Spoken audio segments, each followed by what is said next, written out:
And now, it's time to sit back and enjoy the Two True Freaks Internet Radio Broadcast. Attention, people of Earth. Do not resist us. All who oppose us shall be annihilated. We command the most powerful army of monsters in the universe. They are sure to defeat your Earth monsters.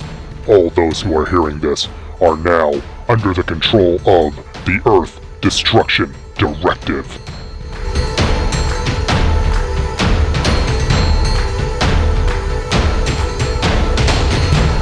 Hello and welcome everyone to Earth Destruction Directive. I am your host as always, Mr. Luke Giaconetti. I would like to thank everyone for downloading and listening to the show today. Hope everyone enjoyed our last episode where we took a look at the SNK arcade and home video game King of the Monsters 2, The Next Thing. A lot of fun, a lot of quarters being pumped in on that episode, I am sure. Now this time out, we are taking a look at what only can be described as one of the most obscure, but also seemingly well-known, at least among daikaiju fans, films of the last few years. I, of course, mean Shinpei Hayashiya's God Raiga vs. King Ohga. Yes, that's right, the third of Hayashiya's independent monster epics, following on from Raigo, King of the Sea Monsters, and Raiga, God of the Monsters. Got it queued up for today, and it is really something. Before we do that, though, we have some news, and we got quite a bit of news, so let's go and jump right into it. Up first, Project Nemesis, the Nemesis Saga, the kaiju book series, written by one-time guest of this show, Jeremy Robinson, is being adapted for television. Starting with the first novel, which is, of course, Project Nemesis. It is being developed by Sony TV and Original Film. Now, that house has recently been handling the adaptation of the comic series The Boys, with Chad Stahelski attached as director and executive producer. Stahelski best known for his work on the John Wick films, so nothing else should be a lot of action. No word on when or where this series will bow, but this is very exciting news for me personally. I'm a huge fan of the Nemesis novels. Jeremy is a huge kaiju fan. It was really cool to get to talk to him. So this is very big news on the kaiju TV front. Now, if you want to check out that guest spot that Jeremy did, go back into the archives and queue up episode 48, where Jeremy, Christopher Ouellette, and I discussed the Korean film and The Host.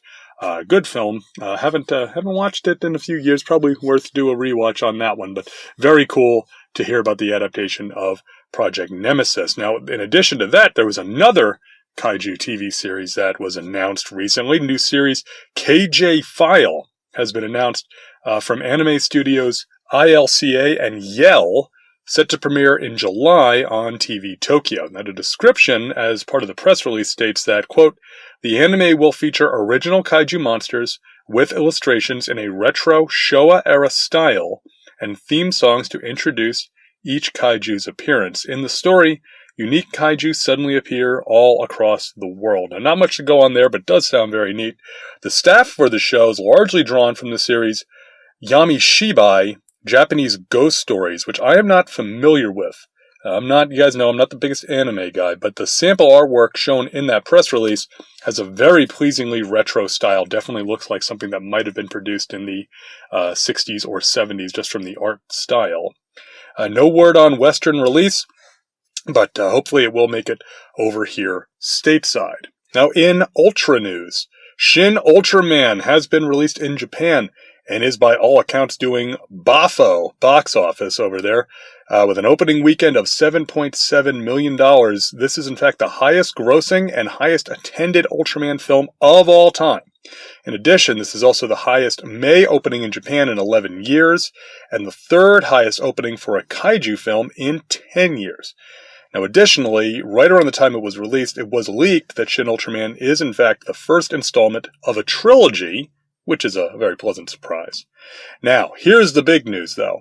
There is word from a source within Ultraman Connection, you'll remember that is Tsuburaya's online streaming service, that a Western release of Shin Ultraman is coming sooner rather than later. and that official word will be made public very soon. Now, definitely going to keep an eye out for that. This film looks really cool, and from all indications, it seems like it's quite popular with audiences. There's already buzz of this having legs, which is a big deal in the Japanese market. So hopefully we'll get that announcement, and we'll get to see Shin Ultraman either subbed or dubbed here in the States very, very soon. In other Ultra news, Ultraman Mebius complete series and 4-movie set is up for order on Amazon. The box is DVD format, as has been the case from Mill Creek lately. Has a street date of May the 24th. We keep hearing about how Mill Creek is going to lose this Ultra license soon, but man, I tell you, they seem bound and determined to release absolutely everything that they can in that time frame, and I, for one, applaud them. Keep putting them out, I'll keep buying them. And finally, our last bit of Ultra news. Ultraman Mystery of Ultra 7 from Marvel Comics is due in August 2022. Now, as teased at the end of the second Ultraman series, Trials of Ultraman, this synopsis that was released tells us that Ultraman is mysteriously gone from Earth, that a mysterious new Ultra, presumably Ultra 7, has appeared. The writers are Kyle Higgins and Matt Groom, who handled the writing chores on the last two. Several artists have been announced, including David Lopez, Guri Hiro, David Tinto, and E.J. Su on covers. No word on who's doing internal or interior art, I should say. This should be showing up in previews very shortly, given the August timeframe. Usually previews runs about 3 months ahead, so it should be in the June previews. If you're interested, there's numerous sources you can go to get comics online using previews, so please check that out if you are interested. That's all I've got. Do you have any news or other information you would like to share? Send it to me, earthdestructiondirective@yahoo.com, or you can hit me up on Twitter or Facebook, and we'll give you credit here on the show if you share that any news that we can pass along. All right, I'm going to take a quick break, and when we come back, we're going to get right into God Raiga versus King Ohga right here on Earth Destruction Directive.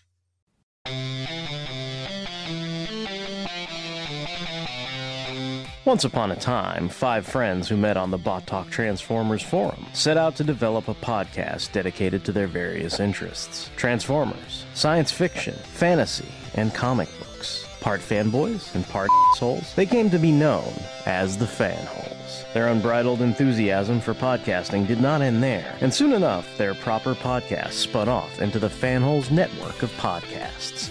Besides our podcast proper, the Fanholes soon had a continuum of genre-specific, focused shows such as Mobile Suit Mondays, Transformers Tuesdays, Toku Thursdays, and Sentai Saturdays. New weekly content can be found on Podbean, iTunes, Stitcher Radio, and fanholespodcast.blogspot.com. Fanholes Podcast, the pop culture podcast, made for the fans, by the fans.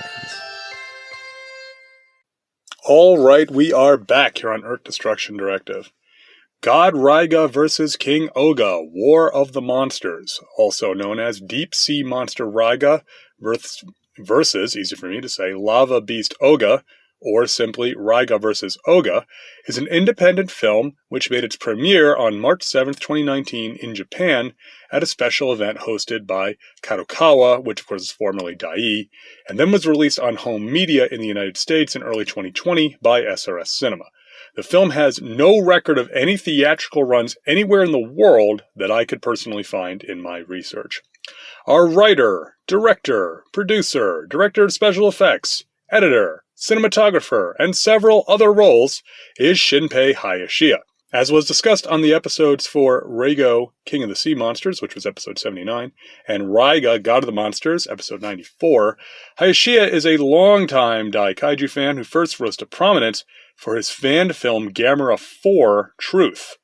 This film represents his third feature-length work, and as behooves its independent status, the vast majority of the work behind the camera was done by Hayashiya. Now, whether you like or dislike his films, I think one has to give him credit for getting them made with the severely limited resource with which he clearly works. Now, I will also mention the music, which is credited to Keiichiro Kitazono, who did the music for Reigo and Raiga, and Rengoku Kozu, for whom I can find no other credits. So, our synopsis comes from Wikizilla and goes a little something like this. 3 years after his disastrous campaign against Raiga, Commander Kito leads his subordinates in their new base, which is disguised as a toilet in Atami Castle. In Tokyo, the Prime Minister summons First Secretary Honda, who reveals that a ground gap discovered beneath Atami indicates a kaiju will attack soon. Kito, as he did in Asakusa, is sure to devastate the city with his counterattack. He sees an opportunity for the Prime Minister to complete his pet casino project during the rebuilding efforts. The JSDF soon detects 2 enormous heat signatures in the Atami area. Honda encourages Councillor Kohara to let Kito have free rein during the coming battle. A subterranean monster, Ohga, derails a Shinkansen in Atami, followed by a bonefish attack during a fireworks show. Kito mobilizes his troops after seeing a video of Ohga on the news, and the beast heads towards Raiga, who has made landfall at Sun Beach. 2 CIA agents attempt to contact them with information, only to find that none of them speak English, and head to Atami in an Osprey. As police and emergency responders struggle to evacuate Atami, Kohara arrives and encourages Kito to raise the city. Kito's subordinates, Nakagawa and Miyazaki, are aghast, but he is all too eager to launch an all-out attack, starting with the battleship Atami Samurai. Neither monster is affected, and Raiga quickly sinks the ship. Ohga dispatches a tank column with a shower of sparks, while Raiga rampages through the city. A new kamikaze tank targets Ohga with an electric cannon, but the monster's light-bending abilities foil it. One of Kito's old friends, Yasuda, offers him the use of a top-secret drill-nosed mine excavator, Gokume-2. Following Ohga underground, Gokume-2 draws blood with its laser, but the monster smashes it just before it can fire a Tomahawk missile. A Gatling robot attacks next, and Ohga destroys the CIA agent's Osprey in the ensuing firefight. Raiga and Ohga clash near Atami Castle, but neither emerges victorious, and they depart the city. The next day, Kohara is demoted for failing to prevent the Gokume's deployment, while the Prime Minister's casino project proceeds as planned. Kito and his troops travel to the Minato Defense Force base beneath Tokyo Tower, where Tomo, the Prime Minister's mistress, enlists his help in stopping the next kaiju attack. When Raiga and Ohga attack Tokyo, they counter with 2 remote-controlled octopus tanks. Their electric pulses seemingly stop Raiga, but he soon regains his footing and obliterates them with his own lightning. Ohga endures ramming attacks by Shinkansen loaded with explosives. Raiga and Ohga then clash again as Kito, Nakagawa, and Miyazaki join the battle on foot. Kito is prepared to detonate a plasma photon bomb beneath the monsters in the hopes of killing them both. Meanwhile, Samajima Special Forces support him with a howitzer and the shark-shaped NI-26 amphibious combat vehicle. Kito is injured during the chaos, and Miyazaki offers to detonate the bomb instead. Terrified of the kaiju, he manages to leave it 100 meters from their position. The resulting explosion kills all the soldiers, Raiga, Ohga, and the Prime Minister, but the radioactive fallout creates a new monster, Kuga, a mix of Raiga and Ohga due to the 2 monsters having nearly identical DNA. Kuga departs and attacks Honolulu, and is opposed by the Earth monster Dias, who bursts out of a nearby volcano. The end. Ooh, boy. Ladies and gentlemen, I'm not going to bury the lead here. This movie is, bar none, the single most incoherent film I have covered for a podcast, and is in the running for the most incomprehensible piece of media I have ever consumed without someone riffing over it. Now, I had been told not to expect much out of Raiga vs. Ohga, but I must admit I took those warnings with a grain of salt. All things considered, I enjoyed Raigo quite a bit. The use of a World War II setting in a kaiju film and the relatively successfully executed special effects and mostly straightforward story combined to make it what I thought was a film that succeeded despite its clearly limited budget and resources. Then, with Raiga, I didn't warm up to it in the same way as I did Raigo, but Raiga was also a comedy, a very specific type of Japanese comedy at that. So, while again, the technical portions were fairly competent, and here I'm going to use that phrase again, quote, for an independent movie, unquote, the story and the humor really seemed to be lost in translation. Which, to me, being fair, it's not the movie's fault. A Japanese film made by a Japanese filmmaker does not have to cater to Western tastes, especially Western tastes in comedy. And with those opinions already formed, I was truthfully expecting something in the vein of Raiga, only perhaps a bit more ambitious when it came to this film. What we get is not that. Raiga, being set on a battleship, had relatively limited sets, but those sets made sense and were appropriately naval. Raiga had a broader setting, covering different portions of Asukasa, including several scenes on location or actually on the streets. The majority of the action, so to speak, in this film takes place in small rooms which are minimally dressed, almost like an abstract depiction of a particular location. This makes the film seem even cheaper than it likely was, which is jarring compared to the previous two films, which looked a bit more polished. Raiga vs. Ohga looks more akin to a fan film, or more accurately, one of today's bumper crop of these dirt-cheap indie films which are shot on a phone. Which is fine, I suppose, given that that's the current scene and the current visual vocabulary, but I have to admit it was disappointing for me as a viewer, given the films which preceded it. Now, normally around this point, I would start talking about the characters, but I'm not sure any of the characters have all that much to discuss. Commander Kido is a battle-hungry madman, the Prime Minister and his lackey are evil politicians, Nakagawa is slightly ditzy, but also has some actual sense, and so forth. No one here stands out as particularly funny or interesting. And the two CIA agents, played by independent kaiju documentarians Mark Jaramillo and David Hall, you may remember their documentary film Kaiju Gaiden. That's still unreleased. That was supposed to come out a few years ago, and there hasn't been any updates on that. Well, Mark and David never appear on screen with anyone else, and their dialogue is way too stilted to be anything but intentionally comedic. Of course, whether it's actually funny, that's a personal opinion. Now, they're not the only Western fans to pop up. Kyle Yount, from the now-defunct Kaiju cast, has a small role as a soldier, who actually, this is pretty funny, he reports on the DNA test results to his commander, that commander being played by none other than Hayashiya himself. So he also gets to appear in front of the camera, in addition to all the stuff he did behind it. Of course, that is not counting the scenes where the characters are not played by actors, and instead are portrayed by still photos of action figures who speak via subtitle. At this point, I want to stress that no, I am not making any of this up.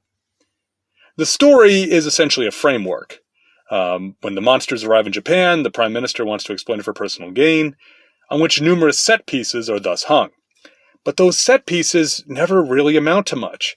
Each new piece of hardware is deployed against the monsters with similar results, including effect sequences which are nearly impossible to actually see, given the amount of opticals and CGI superimposed over the suitmation and models.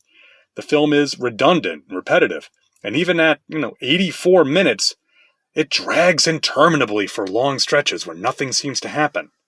Now, normally, if a daikaiju movie is not particularly well paced, we as fans can count on the monster scenes to break things up and retain our interest. Not so much. Raiga looks to be the same suit as used in his movie. That suit's actually pretty nice, even if it's obviously an intentionally derivative of Godzilla, which is fine, considering, again, that debut was a comedy after all. Raiga's a well-designed monster. He would look really nice on a toy shelf. I'd always like to get a toy of him. Ohga is a quadruped, with two big horns on his head and kind of a long jaw, and that's about all I can tell you, because we do not get a clear full body shot of him anywhere in this movie. He doesn't seem to be as well constructed as Raiga, because when we do see Ohga, he is not as mobile or flexible as Raiga, so I wonder if maybe the suit was a little more fragile. I'm reminded of Ultraman the Ultimate Hero, where the suits were so fragile that during the fights it could not actually have any physical contact. I don't know really quite to that level, but that's kind of what it made me think of. Now, of course, none of that really matters, because nearly every single shot of the monsters in this film is completely saturated in optical effects. Explosions, beams, tumbling rocks, sea beams, random swirls of light and energy, you name it. It's plastered on the screen. It becomes so thick that several shots are just layers of opticals with no way to see the base image. And that base image, it could be anything from a suitmation effect, or it could be a model, or it could be stock footage, or it could be a still photo. There's a couple of instances of that too. The monster scenes become just as tiresome as the human scenes after a while, because it's incredibly difficult to figure out what the heck you're even looking at. That is something right there. Now, from the synopsis, you know that there are also several pieces of mecha in this film. I can say, we'll say this, that they would likely make for nice toys. Because for the most part, they are toys. Calling any of them models might be something of a diplomatic stretch. My personal favorite, the Gatling robots. There are two of them. They are armed with round missile racks and are loaded with a deadly armament of Nerf elite darts. Now please, gentle listener, I am not saying that the missiles look like Nerf elite darts. I am saying that they actually are Nerf elite darts, and as the father of 4 children who love Nerf guns, I can say this without fear of contradiction. The mecha are fun, but overall, it's kind of hard to take seriously because they're just so darn toyetic. Now, despite all this criticism, I do have to say there are several fun bits in this movie which are indicative of its fan origins. At one point, Kido and his subordinates discuss how kaiju are drawn to the Atami area, with Nakagawa mentioning King Kong and Godzilla, only to be corrected that those are, quote, just movies. I really did like that bit. Similarly, Kido's office is littered with Godzilla toys and models. There's a copy of an IDW Godzilla comic on his desk and one shot as well. The defense team's communicator, which is worn by Nakagawa, chirps like King Ghidorah, in a straight callback to the original Ultraman series, which greatly amused me. I always loved that on Ultraman, and to see it referenced here was very funny.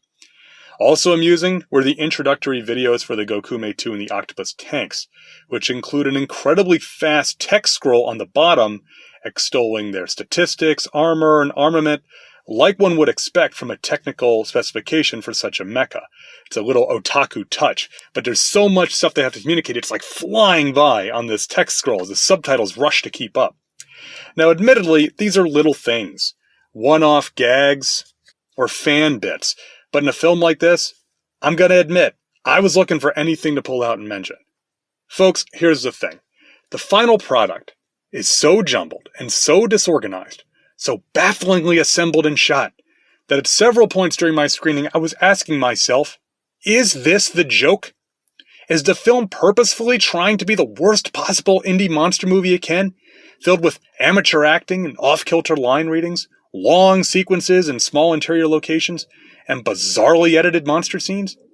Is Hayashiya poking fun at the nature of kaiju storytelling, with multiple pieces of hardware being thrown at the monsters in rapid succession despite no success? Does the use of actual toys as not only the mecha, but also characters suggest that commercial interests have overtaken artistic merit? Is it a send-up of the franchise aspects of the genre to tease a sequel completely out of left field? Honestly, I've been rolling this movie over my head for a few days now, and I'm still not sure. Maybe it is, and I just don't, get it. Maybe I'm overthinking it and giving Hayashiya too much credit. I legitimately do not know what to think at this point. And I do have to call attention to the last card in the end credits, a sign-off of sorts from Hayashiya. A simple black card with white text, the subtitles of which translate as, "Kaiju films are one of Japan's greatest cultures. Godzilla, Gamera, and other kaiju give me joy through the screen and make memories to treasure. Hope to see you in the next kaiju film. Until then, take care." Now, given this sort of sign-off, again, whether you like or dislike what Hayashiya does with his movies, it seems pretty clear to me that he really is a fan, really does care about kaiju as a part of Japanese pop culture. Now, what that has to do with the final product, that's debatable. But hey, you know what? He strikes me as legit, and I'm willing to at least give him a look considering. Folks, again, I gotta be completely honest. This is still not the worst thing I've ever covered on Earth Destruction Directive. That ignoble distinction still goes to IDW's completely insipid and valueless Godzilla Kingdom of Monsters comic series from way back in the early days of this show. God Raiga versus King Ohga is pretty close. Pretty darn close. I mean, I have no problem with independent film. I have no problem with the other two. Like I said, again, the comedy in Raiga is a little off for me personally, just because I'm an American, not Japanese. But this one was, this was rough sledding, ladies and gentlemen. This was rough sledding. Now, all that said, if you would like to own God Raiga vs. King Ohga, you have a few options. SRS Cinema has the film available on their website on a special edition Blu-ray or VHS, both of which go for around $25. Now, this is the Blu-ray which I have in my collection, is that SRS Cinema Special Edition. Now, in addition, there's a mass market DVD you can pick up. That goes for about $14 on Amazon. I think it's $15 on the SRS Cinema website. It's got different art. The art looks more like Asylum-style mockumentary-type art, which irritates some people, like really irritates some people. I think it looks nice. I mean, it comes down to what format and what works best for you and your budget, of course. And I prefer digital. The film is available on Amazon Video to rent for $2 or buy for $8. You can also rent or buy the film on YouTube or Vimeo. And it is also available to stream for free with ads on Tubi, one of my personal favorite online streaming services. Now, not only is God Raiga vs. King Ohga on Tubi, but also the other two films. So if you haven't seen any of them, you can fire up your Tubi machine and go watch them there and get an idea of kind of the progression, I guess that's the right term, that we've had with these films. All right, so now I throw it to you, the listeners. What do you think? Did you enjoy this movie? Do you think Hayashiya is playing chess when the rest of us are playing checkers? Were you disappointed with it? What did you think about this compared to the other two? I'd love to hear from you. Earth Destruction Directive at yahoo.com. Go ahead and write in, and we can talk about it here on the show. I'm hoping that some folks out there have watched this and are willing to share some feedback because, I mean, it was a unique experience. I'm just going to leave it at that. It was a very unique experience. So, all right. I'm going to take a quick break, and then we're going to come back and close out the show here on Earth Destruction Directive. Two True Freaks just got a little more random. Pop Culture Affidavit, the podcast that looks at everything random in the world of popular culture, is now on the Two True Freaks network. Every episode is something different. Movies, comics, television, music. So join me, Tom Paneris, for Pop Culture Affidavit, the sworn testimony of a dork, at twotruefreaks.com and popcultureaffidavit.com. All right, we are back here on Earth Destruction Directive. Now, normally this is where I would cover some listener feedback, but unfortunately we are in the rather an enviable position of having an empty email inbox. So no emails to read this time. Please send your emails, earthdestructiondirective at yahoo.com. I'd love to hear what you think about the show, and we can talk about whatever topics you want to talk about, whether it's this film or one of the other things we've covered or anything daikaiju related. Please go ahead and email me. I really appreciate it. Now, we do have some likes, shares, retweets, all that good stuff from social media for our last episode, which again was King of the Monsters 2, the next thing. And that got social media love from John Vanover, Derek WC, Chuck Rodriguez, Adam Tebow, Professor Alan Middleton, Gene Hendricks, Gene the Podcasting Machine, Tim Elliott, Joe Crawford, Brian Sever, Billy D, a.k.a. Doc Strange, Mr. Lomax, Stephen Patrick Lee, History of Comics on Film, the Two True Freaks Podcast Network, Brorad, Colton Ritter, the Fanholes Podcast, Rusty Bucket, Crystal Lady Jessica, Nathan Marchand, and Jimmy from NASA. Together they are the Monster Island Film Vault, the Power Trip Podcast, the Henshin Men Podcast, Bill at Spy Vinyl, and Robert Ludwig, the most sane man among us. Thank you very much for all of that social media love. Really helps spread the word about Earth Destruction Directive. And as I've said many times, a podcast, of course, is a labor of love, and anything that you can do to help out a podcast you enjoy as far as social media is very much appreciated. So now we've come to that time. As always, we must be forever looking forward, because you can't look backwards, even your shows about things in the past. So what are we covering next time on Earth Destruction Directive? We are jumping back into sort of theatrical film. This film was released theatrically in some territories, but we're jumping back also to an American-Japanese co-production. This is the second Rankin Bass Tsuburaya co-production. We are taking a look at The Bermuda Depths. Yes, that one about the giant turtle, which a lot of people have very vague memories about. I'm not sure I had ever seen this until we're covering it on this episode. And I do mean we, because I will not be alone. Just like when we did the first Rankin Bass Tsuburaya co-production, which was The Last Dinosaur, I will be joined by my good friend, Dr. Bill Robinson of the Back to the Bins podcast and all over the Two True Freaks Network. Always great to talk to Dr. Bill. Very much looking forward to discussing this giant turtle movie with Burl Ives, my boy, and Carl Weathers. So two guys I love right there. So everybody please come back for that one. I'd also like to take a moment to remind everyone that Earth Destruction Directive is for everyone. If you are interested in daikaiju as a genre, whatever level you want to be involved in that, you are welcome to be a part of this show. We don't try to be an elitist show here. We're a show for everybody. So if you want to be part of it, you can get in touch with the show. You can reach out, whatever is fine. However you want to interact, sounds good to me. All are welcome here at Earth Destruction Directive. All right, folks, remember also that you can find us on social media. Just listen to the outro to the show to get that. In addition, you can also check out the YouTube channel. Just go and search for Earth Destruction Directive on YouTube. You can find all the episodes, the last probably year or so worth of episodes I've been mirroring. Hopefully going to get some other content on there soon, but you can always check us out on YouTube. It's very much appreciated. Throw us a subscribe, like or comment. That helps get word out there on YouTube as well. All right, folks, that's all I've got. Looking forward to next time. Please come back so we can take a look at the Bermuda Depths with Dr. Bill. And until then, keep 'em stomping. This has been Earth Destruction Directive, a daikaiju podcast, produced and created by me, Luke Giaconetti, as part of the Two True Freaks Internet Radio Network, available at twotruefreaks.com. This is a fan work celebrating the history and culture of Japanese giant monsters. All movies, TV shows, comic books, characters, and other intellectual property is copyright their respective copyright holders, and no infringement is intended or implied. If you would like to send an email to the show, you can email me at earthdestructiondirective@yahoo.com. I try to respond to all emails, and if you send in some comments, I will read them on the show. All episodes of Earth Destruction Directive can be found at twotruefreaks.com. You can also find the show on your favorite podcatcher. Just search for Earth Destruction Directive.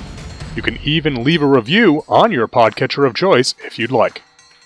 You can find me on Facebook. Just search for first name Luke, last name EDD. You can also get in touch with me on Twitter. Just search for the handle @LJacone. That's LJACONE. The theme song for this podcast is Future Gladiator by Kevin MacLeod, downloaded from Incompetech.com, licensed under Creative Commons by Attribution 4.0 license. Thanks for listening, and be sure to come back next time for more city-stomping fun here on Earth Destruction Directive.